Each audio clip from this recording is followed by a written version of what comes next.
Hello everyone, welcome to exam treasury.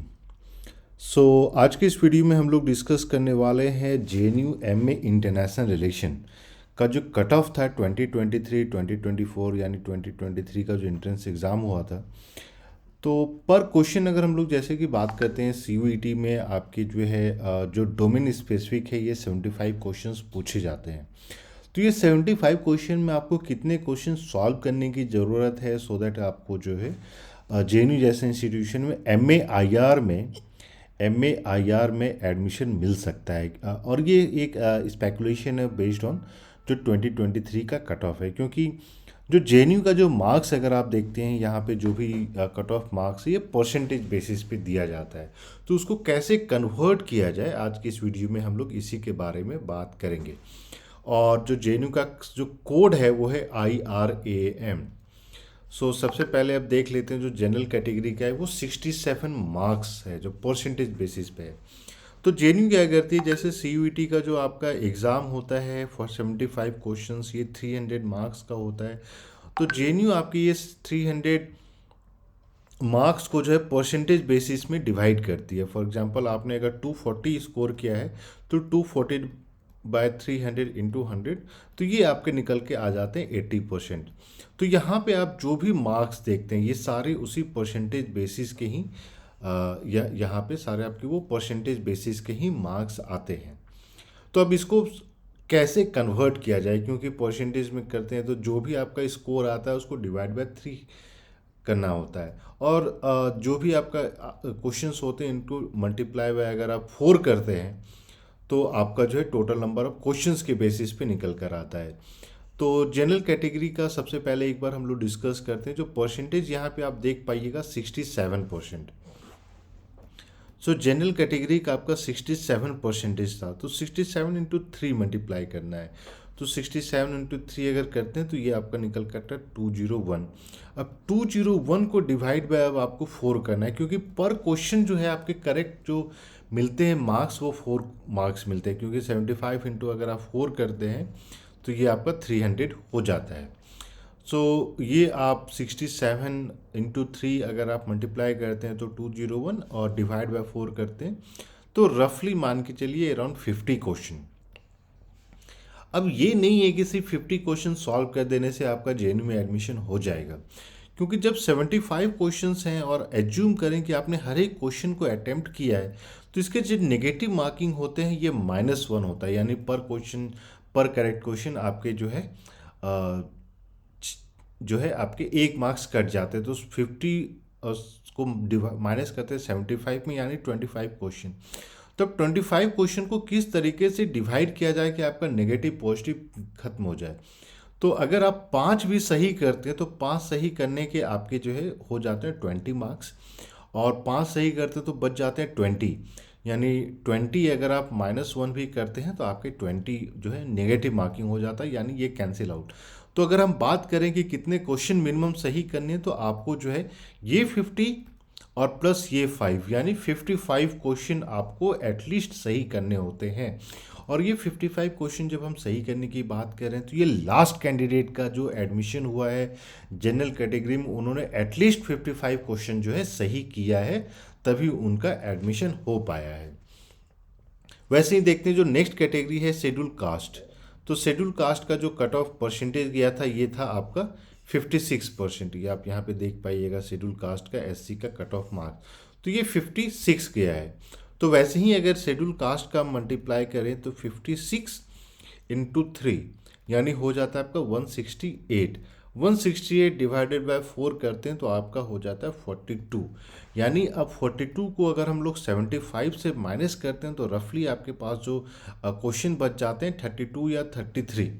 So that कि अब आपको 32 33 में आपके पास जो है ये प्लान हो सकता है कि हमें कितने क्वेश्चन में रिस्क लिया जा सकता है, गेस वर्क किया जा सकता है, सो दैट कि आपका उसमें कुछ गलत भी हो जाए कुछ सही भी हो जाए तो आपका ओवरऑल कट ऑफ जो है क्लियर हो जाता है।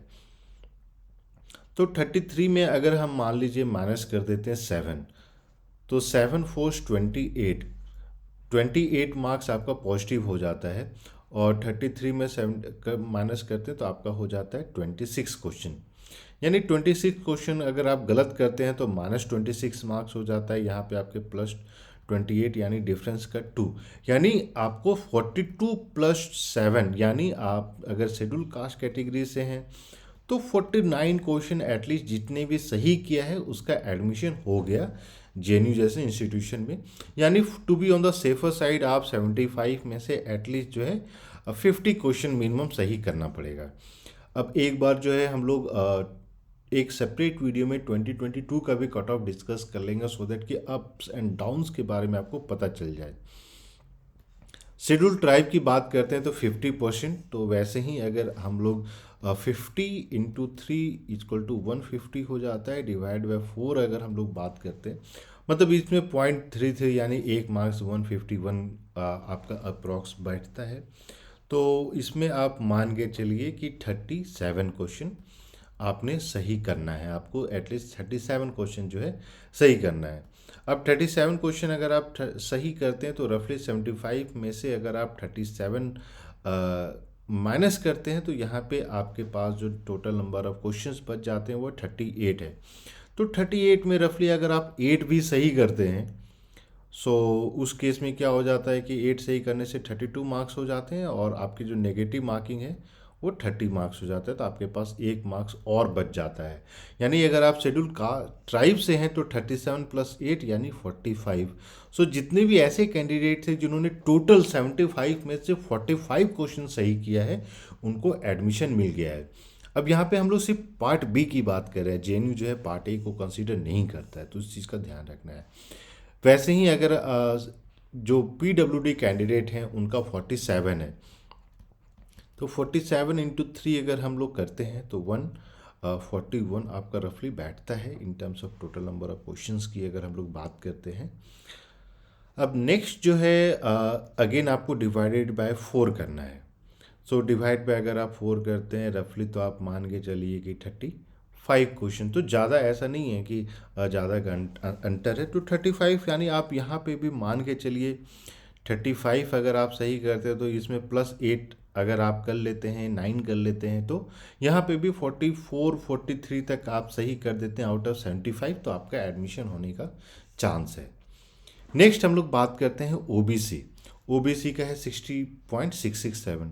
60.667 को अगर आप मल्टीप्लाई करते हैं 3 से तो 180 + 2 यानी 182, और डिवाइड बाय अगर आप कर देते हैं 4 से तो रफली मान के चले कि इसको अगर हम लोग 184 मान लेते हैं तो आपके टोटल नंबर ऑफ क्वेश्चंस जो सही करने हैं वो है 46, ठीक है, या 45 भी मान के चलिए, चलिए 46 ही मान लेते हैं। 46 क्वेश्चन आपको सही करने हैं, यानी 35 इसमें 46 को 75 से माइनस करते हैं तो 29 क्वेश्चन का ऑप्शन बचता है, तो जिसमें कि आप मान लीजिए 6 भी सही करते हैं तो रफली 6 का 24 आपका पॉजिटिव मार्क्स हो जाता है, 23 आपका नेगेटिव मार्क्स हो जाता है, तो यहाँ से भी एक एक्स्ट्रा मार्क्स बच जाता है।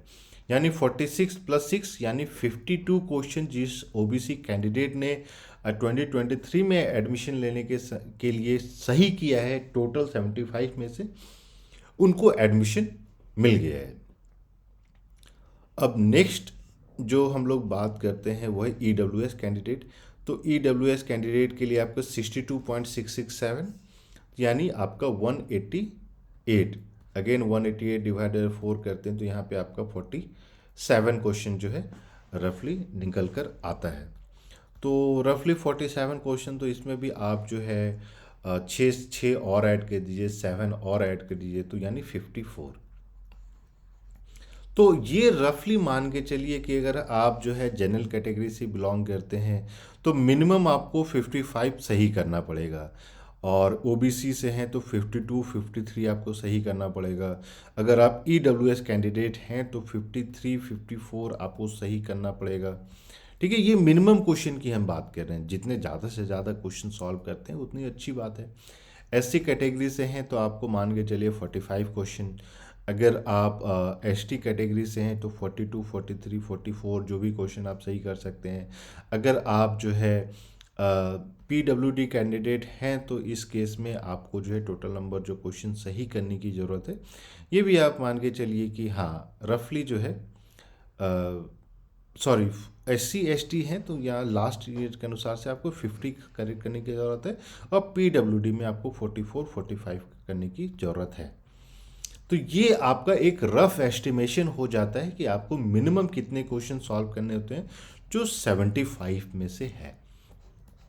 सो जितने भी कैंडिडेट ऐसे हैं जो इस साल के लिए 2024 के लिए आप लोग प्रिपरेशन कर रहे हैं, तो एग्ज़ाम तेजी की तरफ से आज 4 दिसंबर के लिए से जो है क्रैश कोर्स स्टार्ट किया जा रहा है पॉलिटिकल साइंस IR PISM के लिए। तो इसको आपको मैसेज करना है 8448878849 पे, और आपको जो है सारा डिटेल्स दिया जाएगा। क्लासेस जो है ऑनलाइन होंगी, इनके recorded lectures, study material, test series, question bank, सब कुछ ही आपको प्रोवाइड किया जाएगा। सो फटाफट आपको कॉल या मैसेज करना है, और अगर आप न्यू है चैनल पे तो प्लीज़ चैनल को सब्सक्राइब कर लें और नोटिफिकेशन बेल भी दबा लें, सो दैट जितने भी इंपॉर्टेंट अपडेट्स होते हैं वो सारा आपको मिलता रहे। So thank you and we wish you all the best.